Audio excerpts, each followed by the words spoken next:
আসসালামু আলাইকুম রহমতুল্লাহ। আজকে আমরা কোরআন মজিদের ছোট্ট সংক্ষিপ্ত একটি সূরা নিয়ে আলোচনা করব।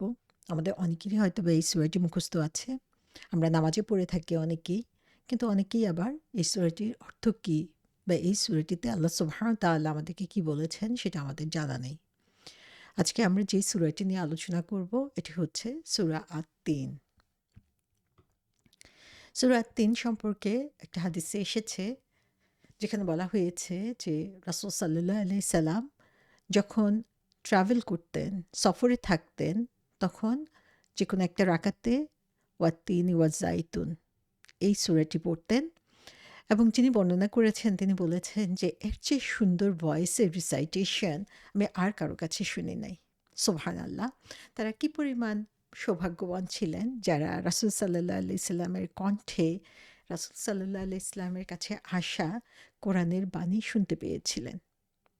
আল্লাহ সুবহানাহু ওয়া তাআলা সেই বাণীকে এখনো আমাদের মধ্যে রেখেছেন, কিয়ামত পর্যন্ত সেটা অবিকৃত অবস্থায় থাকবে। আল্লাহ সুবহানাহু ওয়া তাআলা আমাদেরকে সেই কোরআনকে ধারণ করার তৌফিক দিন, রাসূল সাল্লাল্লাহু আলাইহি ইসলামের সুন্নাহকে ফলো করে।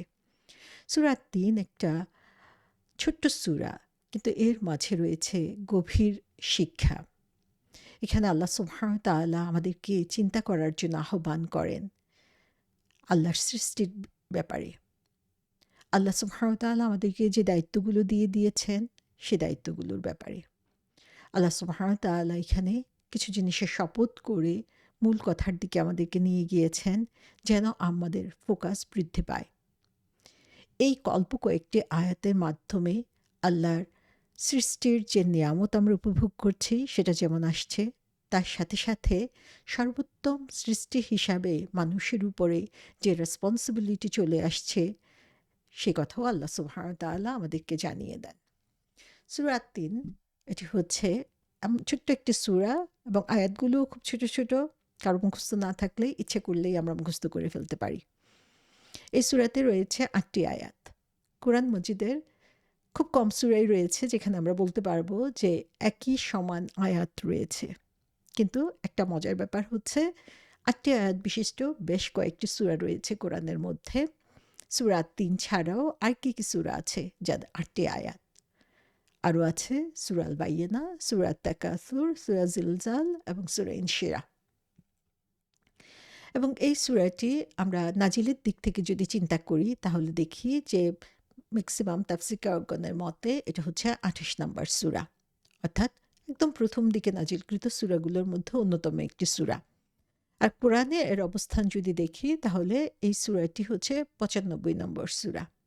অর্থাৎ সূরা ফাতিহা থেকে শুরু করে সূরা বাকারা ক্রমান্বয়ে যে সূরাগুলো কোরআনের মাঝে সন্নিবেশিত করা হয়েছে, ৯৫ নম্বর সূরাটি হচ্ছে সূরা আত-তিন। সো এই নাজিলের সময়কালটা আমরা বুঝে ফেললাম যে এর মধ্যে এটি হচ্ছে একটি মাক্কি সূরা। এই সূরা তিন নামে এই সূরাটাকে আমরা চিনে থাকি। এই সূরা তিনের আর কি নাম হতে পারে? আমরা দেখি যে সাহাবারা নামকরণ করা হয়েছে পরে সূরাগুলোর, কিন্তু কিভাবে তারা একে অপরের কাছে এই সূরাগুলোকে উপস্থাপন করতেন, ম্যাক্সিমাম সময়ই প্রথম শব্দ অথবা প্রথম আয়াত দিয়ে তারা সূরাটাকে পরিচিত করতেন। তাহলে এখানে আমরা দেখি সূরা তিন একটা নাম, এই সূরাটির সাথে সাথে সূরা ওয়াত-তিন অথবা সূরা আত-তিন ওয়াজ-জাইতুন এভাবেও এই সূরাটিকে পরিচিত করা হয়েছে। সো এইখানে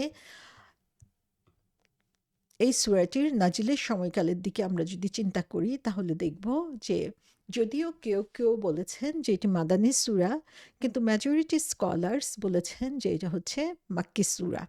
এবং এর জন্য বিশেষভাবে তারা যেই আয়াতটাকে তাদের সামনে নিয়ে আসে সেটা হচ্ছে তারা ওয়াহাজাল বালাদিল আমিন, এখানে মক্কা নগরীর শপথ করা হয়েছে, এবং সেটার জন্য এই নগরীটাকে বোঝানোর জন্য যে শব্দটা ব্যবহার করা হয়েছে সেটা হচ্ছে হাজা, এবং হাজা শব্দের অর্থ হচ্ছে এই, দিস, আর জালিকা হলো দ্যাট, অর্থাৎ ওইটা।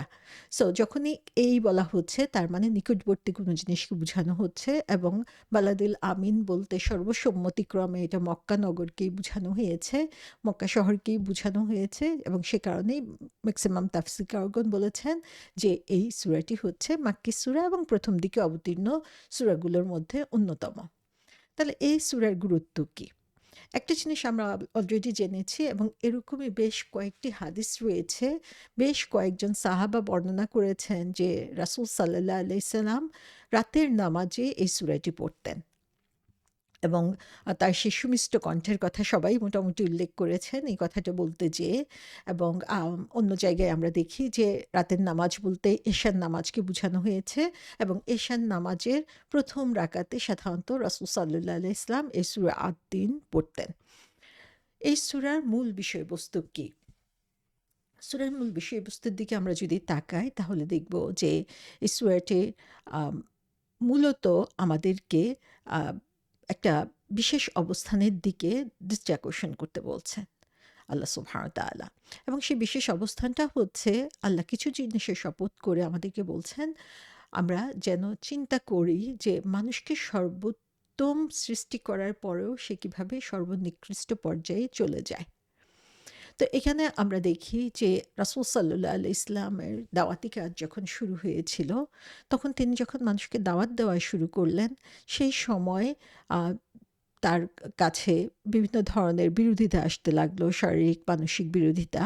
এবং রাসূল সাল্লাল্লাহু আলাইহি ইসলাম সেই সময়ে একটু আ তার মনে কষ্ট অনুভব করছিলেন যে আল্লাহ সুবহানাহু ওয়া তাআলার এই সুন্দর কথাগুলোকে মানুষ কেন গ্রহণ করছে না? এই সূরাটির মাধ্যমে আল্লাহ সুবহানাহু ওয়া তাআলা রাসূল সাল্লাল্লাহু আলাইহি সাল্লামকে আম সান্ত্বনা দিচ্ছেন এবং তার সাথে, সাথে সেই কারণটাও আমাদের সামনে তুলে ধরছেন যে কেন মানুষ আল্লাহ সুবহানাহু ওয়া তাআলার কথাগুলোকে মেনে চলছে না এত সুন্দরভাবে সেগুলোকে উপস্থাপন করার পরেও। এই সূরার আগে যে সূরাটি রয়েছে সেটি হচ্ছে সূরা ইনশিরা। আল্লাহ সুবহানাহু ওয়া তাআলা সেখানে আ প্রমিস করেছেন যে সেখানে আমরা দেখি ২ টা সেন্টেন্স বারবার রিপিট হয়েছে, ইন্না মাআল উসরি ইউসরা, ইন্না মাআল উসরি ইউসরা। সো কষ্টের সাথেই রয়েছে হচ্ছে প্রশান্তি। সো আল্লাহ সুবহানাহু ওয়া তাআলা এখানে বলেছেন সূরা ইনশিরাতে রাসূল সাল্লাল্লাহু আলাইহি ইসলামকে যে আপনার কাছে কাজটা অনেক কঠিন মনে হতে পারে, অনেক চড়াই উচ্চাই পার হয়ে যেতে হচ্ছে। কিন্তু আল্লাহ সুবহানাহু ওয়া তাআলা যখনই এই ধরনের কঠিন অবস্থার মধ্যে দিয়ে কাউকে নেন, সাথে, সাথে তাকে প্রশান্তিও দান করেন। এবং এখানে আমরা দেখি যে আল্লাহ সুবহানাহু ওয়া তাআলা আ রাসূল সাল্লাল্লাহু আলাইহি ইসলামকে এই সূরা ৩ এর মাধ্যমে জানিয়ে দিচ্ছেন যে মানুষকে কিভাবে সর্বোত্তম আকৃতিতে সৃষ্টি করা হয়েছে। এবং এই সূরার মধ্যে আমরা যেখানে দেখতে পাচ্ছি যে আল্লাহ বলছেন মানুষকে সর্বোত্তম আকৃতিতে সৃষ্টি করা হয়েছে, সুতরাং মানুষের উচিত আল্লাহ আনুগত্য করা। তেমনিভাবে আমরা দেখি সূরা শামস, সূরা আল-লাল, সূরা দাহা, সূরা ইনশিরা এই আগের সূরাগুলোতেও আল্লাহ সুবহানাহু ওয়া তাআলা মানুষের স্পিরিচুয়ালিটি নিয়ে কথা বলেছেন। কিভাবে নিজেকে পরিশুদ্ধ করা যায় সেই ব্যাপারে তিনি কথা বলেছেন। সো কথাগুলো ধারাবাহিকভাবে চলে এসেছে। আমরা দেখি যে কিভাবে আল্লাহ সুবহানাহু ওয়া তাআলা একটার পর একটা কথাগুলোকে এমনভাবে উপস্থাপন করেছেন যেন মানুষ সহজেই নিজেকে পরিবর্তন করে নিতে পারেন। কিন্তু আল্লাহ সুবহানাহু ওয়া তাআলা এখানে বলে দিচ্ছেন যে এই যে কথাগুলো বলা হচ্ছে, বিভিন্ন নির্দেশনা দেওয়া হচ্ছে তাদের আত্মিক পরিশুদ্ধির মাধ্যমে সর্বোত্তম পর্যায়ে যাওয়ার জন্য দিক নির্দেশনা দেওয়া হচ্ছে। তারপরেও যখন মানুষ সেটা মানে না তখনই সে হচ্ছে লোয়েস্ট অফ দ্য লো এ পরিণত হয়ে যায়। সো এই সূরার মাধ্যমে আল্লাহ সুবহানাহু ওয়া তাআলা আমাদেরকে জানিয়ে দিচ্ছেন যে কিভাবে সর্বোচ্চ পর্যায়ে যাওয়া যায়, আবার কিভাবে মানুষ নিজের ইচ্ছায় সেই সর্বনিম্ন পর্যায়ে চলে আসে। সো এই সূরার মূল বিষয়বস্তুতে আমরা দেখি যে আল্লাহ সুবহানাহু ওয়া তাআলা আখিরাতে যে পুরস্কার এবং শাস্তির ব্যবস্থা রেখেছেন সেই কথাটা আমাদেরকে বলে দিচ্ছেন। এখানে আল্লাহ সুবহানাহু ওয়া তাআলা শপথ করেছেন এবং শপথ করার পরে তিনি বলেছেন যে মানুষকে তিনি কিভাবে সর্বোত্তম আকৃতি দান করেছেন। তারপরে তিনি বলেছেন যে শুধুমাত্র আল্লাহর অবিশ্বাসের কারণে তারা কিভাবে লোয়েস্ট অফ দ্য লো তে পরিণত হয়ে যায়। এবং এরপরে আল্লাহ সুবহানাহু ওয়া তাআলা পুরস্কারের কথা বলেছেন যে কিভাবে তিনি ঈমানদারদেরকে সর্বোত্তম পুরস্কার দান করবেন এবং আল্লাহ সুবহানাহু ওয়া তাআলার হুকুম বা তার যে হাকিম হিসেবে তার যে পরিচয়, জাজ হিসেবে তার যে পরিচয়, সেটা যে কত পারফেক্ট সেটা তিনি আমাদেরকে এখানে জানিয়ে দিচ্ছেন।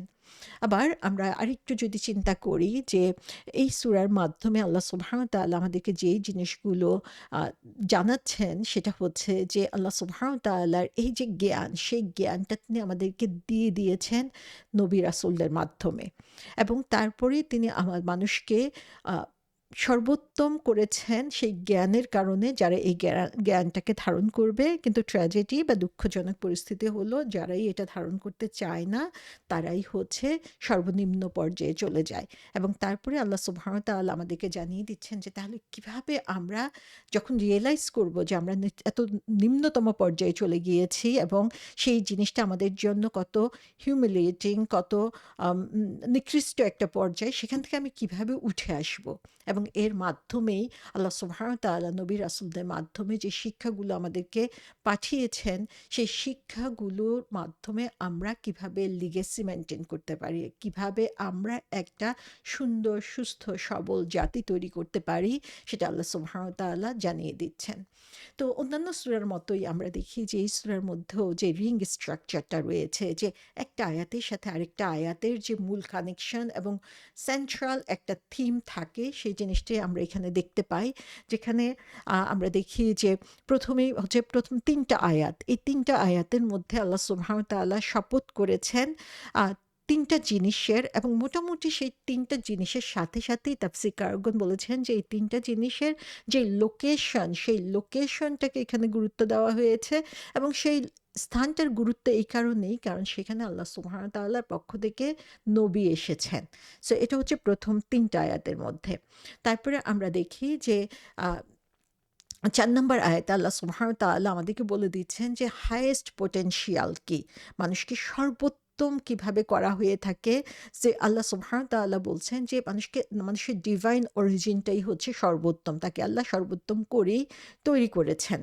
আবার আমরা দেখি যে এটার সাথে আমরা যখন মিলাই তাহলে দেখব যে একদম শেষের দিকে যে আয়াতটা ৮ নম্বর আয়াতে আল্লাহ সুবহানাহু ওয়া তাআলা বলছেন যে আল্লাহ হচ্ছে সুপ্রিম জাস্টিস, তিনি হচ্ছেন সবচেয়ে বড় হাকিম। সো আল্লাহ যে আমাদেরকে সৃষ্টি করেছেন এবং তার সাথে সাথে অ্যাকাউন্টেবিলিটি দিয়েছেন, সেটাকে আমরা রিলেট করতে পারি আমাদের হাইয়েস্ট পজিশনের দিকে। তারপরে যে আয়াতটা আসছে ৫ নম্বর আয়াত, সেখানে আল্লাহ বলছেন যে কিভাবে তিনি আবার তাকে সর্বনিম্ন পর্যায়ে নিয়ে যান এবং এই যে সর্বনিম্ন পর্যায়ে নিয়ে যাওয়া, সেটা শুধুমাত্র শারীরিকভাবে না, বরং বলা হচ্ছে যে এটা হচ্ছে তার ঈমান এবং আমলের ঘাটতির কারণে সে লোয়েস্ট পর্যায়ে চলে যায়। অন্য দিক থেকে আমরা যদি চিন্তা করি ৭ নম্বর আয়াতে আল্লাহ সুবহানাহু ওয়া তাআলা প্রশ্ন করছেন যে হে মানুষ, কি তোমাকে সেই ডে অফ জাজমেন্ট সম্পর্কে ভুলিয়ে রাখলো? কে তোমাকে অস্বীকার করতে শিখালো? এবং এর মাধ্যমে আমরা দেখি যে আল্লাহ সুবহানাহু ওয়া তাআলা আমাদেরকে জিজ্ঞাসা করছেন যে ওয়াই? কেন তুমি তোমার এই পটেনশিয়াল জানো যে এটা আল্লাহ তোমাকে ডিভাইনলি সর্বোত্তম পর্যায়ে তৈরি করেছেন এবং সর্বনিম্ন পর্যায়ে যাওয়ার কারণ হচ্ছে তোমার ঈমান এবং আমলের ঘাটতি। তোমরা কিভাবে এই জিনিসটাকে মিস করে তোমাদেরকে যে আল্লাহর কাছে জবাবদিহি করতে হবে, তোমাদের যে একটা অ্যাকাউন্টেবিলিটি আছে, সেটা তোমরা ভুলে যাচ্ছ। তারপরে আমরা দেখি ৬ নম্বর আয়াত, সেটা হচ্ছে সেখানে বলা হচ্ছে যে সলিউশনটা কি? আমাদের এই যে প্রবলেমটা আমরা দেখতে পাচ্ছি, হাইয়েস্ট এবং লোয়েস্টের মধ্যে ব্যালেন্স মেইনটেইন করতে না পারা, অ্যাকাউন্টেবিলিটির কথা ভুলে যাওয়া, সেটার কারণ কি? আল্লাহ সেখানে বলছেন যে সেটা কারণ হচ্ছে ঈমান এবং আমলের মধ্যে আমাদের ভারসাম্য নাই এবং যে কারণে হচ্ছে আমাদের মধ্যে এ ধরনের ইমব্যালেন্সের সৃষ্টি হচ্ছে। সো এই সূরার মধ্যে আমরা দেখি ছোট্ট আয়াতগুলোর মধ্য দিয়েও আল্লাহ সুবহানাহু ওয়া তাআলার যে মিরাকুলাস ক্রিয়েশন কোরআন, সেটা আমরা দেখতে পাই যে কিভাবে আল্লাহ সুবহানাহু ওয়া তাআলা এই কোরআনের প্রত্যেকটা সূরাকে সাজিয়েছেন। এই সূরার আরেকটা অন্যতম দিক হচ্ছে এই সূরাতে কোনো কমান্ড নেই, কোনো আদেশ নেই। আল্লাহ সুবহানাহু ওয়া তাআলা শুধুমাত্র আমাদের সামনে থিওরিটাকে তুলে ধরেছেন, কোনো কিছু এখানে আদেশ করেন নাই। কিন্তু যদি আমরা বুঝতে পারি যে কিভাবে আমরা সাকসেসফুল হতে পারবো, তাহলে অবশ্যই আমরা জানি যে আমাদেরকে কি করতে হবে। এই সূরাতে ২ এর একটা খেলা আছে, সেটা হচ্ছে এখানে ২ টা ফলের শপথ করা হয়েছে, ২ টা জায়গার শপথ করা হয়েছে। মানুষের ২ টা পজিশনের কথা এখানে বলা হয়েছে। একটা হচ্ছে বেস্ট পজিশন, আরেকটা হচ্ছে ওয়ার্স্ট পজিশন। তারপরে ২ টা আ কাজের কথা বলা হয়েছে যার মাধ্যমে মানুষ হচ্ছে সাকসেসফুল হতে পারে। একটা হচ্ছে ঈমান আনা, আরেকটা হচ্ছে আমলে সালেহ করা, এবং ২ টা প্রশ্ন এই সূরার মধ্যে আছে। তো সুবহানাল্লাহ, আল্লাহ সুবহানাহু ওয়া তাআলার যেই অসীম ক্ষমতা, তার একটা প্রমাণ আমরা এই সূরার মধ্যে দেখতে পাই। ইনশাআল্লাহ আমরা এখন এর গভীরে প্রবেশ করে দেখব যে আল্লাহ সুবহানাহু ওয়া তাআলা এর মাধ্যমে আমাদেরকে কি শিক্ষা দিচ্ছেন।